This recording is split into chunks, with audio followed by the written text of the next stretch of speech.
Tour leader निकेतेश Singh ji Bhati हमारे साथ हैं। भाटी साहब, अपने जो राजस्थान के अंदर जो पर्यटन है, तो ये कोरोना काल में इस पे क्या फ़र्क पड़ा है? हुकम कोरोना काल में तो बहुत ज़्यादा टूरिज़्म एक ऐसी इंडस्ट्री है, डायरेक्टली इनडायरेक्टली इतने जनों को एम्प्लॉय करती है। चाहे आप होटल व्यवसाय देख लीजिए या मेरे जैसे गाइड या एस्कॉर्ट जो टूर क्लाइंट्स को लेके 15 दिन तक घूमते हैं वो हैं, ड्राइवर है, आपके शोरूम और हैंडीक्राफ्ट बिजनेस है, आपके पास में रेस्टोरेंट बिजनेस है। तो इन सब बिजनेसेस पे बहुत एक एडवर्स इफ़ेक्ट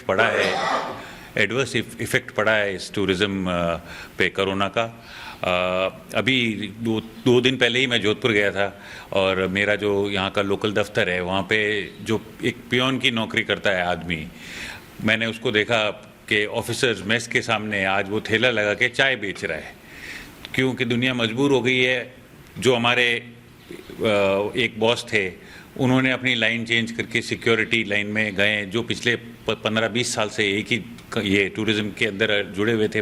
तो लोगों के लिए सस्टेनेबिलिटी बहुत डिफ़िकल्ट हो गई है पिछले एक साल से। जो आपके एक्सपेंडिचर्स हैं वो ऐसे के ऐसे हैं, और जो टूरिज़्म है, बिकॉज इसमें गवर्नमेंट की तरफ से आपको कोई तरह की मदद नहीं है। एज अ टूर गाइड मैं पिछले 15-17 साल से काम कर रहा हूँ। 15-16 साल से मेरे पास में गवर्नमेंट ऑफ इंडिया का नॉर्थ जोन का लाइसेंस है, जो कि हाईएस्ट लेवल लाइसेंस होता है रीजनल गाइड का, वो लाइसेंस है। पर उस लाइसेंस को भी जो अपनी यहाँ की पॉलिसीज़ है, उस पॉलिसीज़ के चक्कर में ये लाइसेंस भी फंसे पड़े हैं पूरे के पूरे 2-3 हज़ार गाइडों के। और सरकार ने उन लाइसेंस पे रोक लगा दी थी, तो कब पिछले कुछ वर्षों से, गत वर्षों से वो लाइसेंस रिन्यूअल भी नहीं हो पा रहे थे, और एक टेम्परेरी हम लोगों ने कोर्ट में स्टे लिया। बट जो पॉलिसीज़ है, जो सरकार की पॉलिसीज़ इतनी जल्दी चेंज हो चाहिए, उससे ये एक बड़ी सेंसिटिव इंडस्ट्री है, और इस सेंसिटिव इंडस्ट्री पे इन चीज़ों के इफ़ेक्ट्स बहुत एडवर्स इफ़ेक्ट्स होते हैं। तो उस वजह से बहुत बेरोज़गारी और ये जो कोरोना का इफेक्ट आया है, उस वजह से अभी तक कोई सरकार की प्रॉपर गाइडलाइंस है ही नहीं है। भाटी साहब, मैं बीच में आपसे एक सवाल करूंगा कि मैं ये मानता हूं कि जो ये पर्यटन उद्योग को जो ये नुकसान झेलना पड़ रहा है कोरोना की वजह से, इसके मूल के अंदर है कि हम ज़्यादा से ज़्यादा विदेशी जो पर्यटक हैं उनके ऊपर निर्भर हैं हम।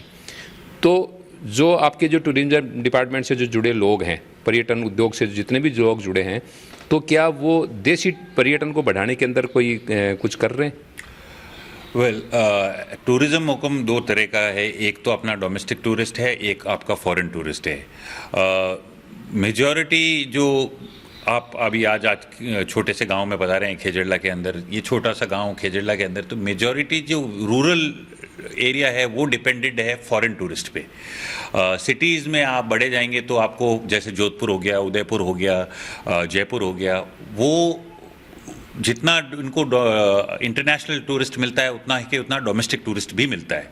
तो उनके लिए ज़्यादा विशेष ऐसा है नहीं। बट जो रूरल एरिया है वहाँ पे अभी आपका जो डोमेस्टिक टूरिस्ट आता है वो इतना नहीं आता है। मैं मानता हूँ कि अगर 100 में से 2% टूरिज़्म है जो आपका इंडियन लोकल टूरिस्ट है, जो गाँवों में रूरल एरिया में जा रहा है। तो रूरल एरिया में आ रहे हैं वो सारे इंटरनेशनल आ रहे हैं।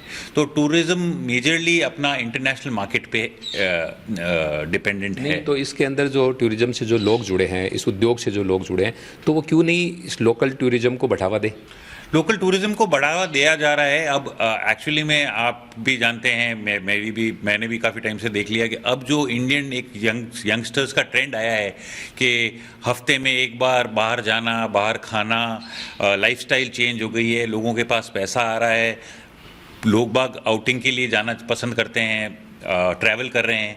तो ये ट्रेंड अपने हिंदुस्तान में अब बढ़ने लगा है, और ज़्यादा से ज़्यादा लोग बाग ट्रैवल कर रहे हैं। कोई रणथंबोर जा रहा है, कोई वाइल्ड लाइफ सफारी में जा रहा है, वो कर रहे हैं। पर वो मेंटालिटी अभी अपनी हिंदुस्तान की है नहीं, because upon savings, earnings, family first, अकेले ट्रैवल करते नहीं हैं। जबकि विदेशी पर्यटक अपने आप अकेले बैग उठाया, रवाना हो गया, 1 साल वो घूमेगा कॉलेज करने के बाद में।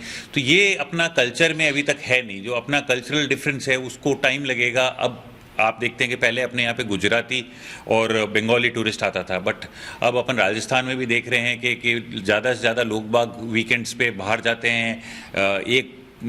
जैसे आप अहमदाबाद से कुंभलगढ़। मतलब आपकी नज़र के अंदर जो डोमेस्टिक टूरिज्म वो बढ़ रहा है। डोमेस्टिक टूरिज्म डेफिनेटली बहुत बढ़ रहा है, और स्पेशली छुट्टियों के दिनों में अपन देखते हैं, हम लोग जाते हैं मॉन्यूमेंट्स में, मतलब आप एक दिन का 50-50 हज़ार टूरिस्ट आता है, तो उसमें 50,000 में से शायद 3 या 4% होते हैं जो विदेशी पर्यटक होते हैं, और बाकी अपना डोमेस्टिक टूरिस्ट होता है। भाटी साहब, सरकार से आप क्या सुविधाएं चाहते हैं, मतलब क्या चाहते हैं कि ताकि टूरिज्म बढ़े? सरकार से जो अनफॉर्चुनेटली सरकार ने टूरिज़्म को कभी प्रायोरिटी माना नहीं है। मैंने काफ़ी बार बोला भी है कि कुछ सरकारें ही रही है जो राजस्थान में टूरिज़्म को प्रायोरिटी माना है, बाकी सेंटर में भी है तो इतना उसका है नहीं। जो भी हो रहा है वो एक जो ये टूरिस्ट ऑर्गेनाइजेशन है, आईटो वगैरह, उनकी वजह से आज अपना टूरिज़्म है। बाकी जो सरकार है, सरकार को चाहिए ज़्यादा से ज़्यादा पब्लिसिटी हो, ज़्यादा से ज़्यादा। आज आप जो भी चीज़ है टूरिज़्म को रेवेन्यू के तौर पे आप देखें तो इनके जो टैक्सेस हैं, टैक्सेस इतने हाई हैं that India is becoming very expensive. बहुत एक एक्सपेंसिव डेस्टिनेशन है। बाहर से जब विदेशी पर्यटक आता है वो ये सोच के आता है कि हिंदुस्तान बहुत सस्ता है, पर वैसा है नहीं, बिकॉज सरकार के जो टूरिज़्म और होटल इंडस्ट्री है, रेस्टोरेंट्स और इन पे जो टैक्सेस है वो बहुत हाई हैं। तो एक तो टैक्सेस को कम होना चाहिए जिससे लोगों के लिए थोड़ा इकोनॉमिकल हो ट्रैवल करने के लिए। और टूरिज़्म सिर्फ एक टूरिस्ट आता है, एक मैं आपको बताऊंगा कि छोटा सा एग्जांपल बताऊंगा कि एक अंग्रेज और यहाँ हिंदुस्तान में आता है, वो आता है तो वो सबसे पहले एक तो ट्रैवल एजेंट को कमीशन मिलता है, उसके बाद में एक ड्राइवर लगता है उसको मिलता है, फिर वो जिस होटल में रहता है उस होटल को मिलता है, होटल वाला पियोन को देता है, एक चेन है।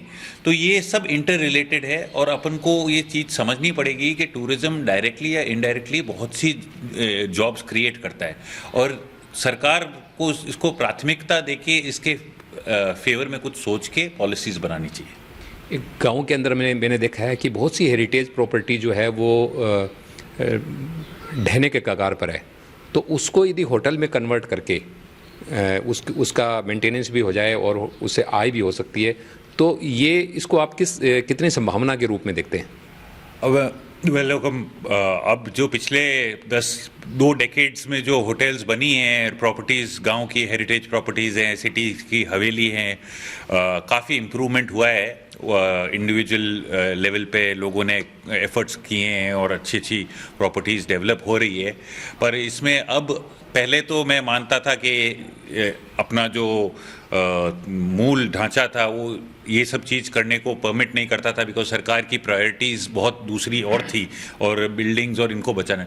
बट अब जब सरकार के पास में काफ़ी फंड्स भी आते हैं, टैक्स कलेक्शन भी है, तो इस तरह की जो पुरानी हेरिटेज बिल्डिंग है, एक व्यवस्था होनी चाहिए जिससे इन बिल्डिंग्स की हेरिटेज भी बच जाए और अपन उससे ज़्यादा मूल बिल्डिंग से ज़्यादा छेड़खान भी नहीं करें, और उनका जो रिवाइवल है वापस उनको संरक्षक मिल जाए उन बिल्डिंग्स को। तो उस तरीका का कोई काम हो तो उससे बेटर रहेगा।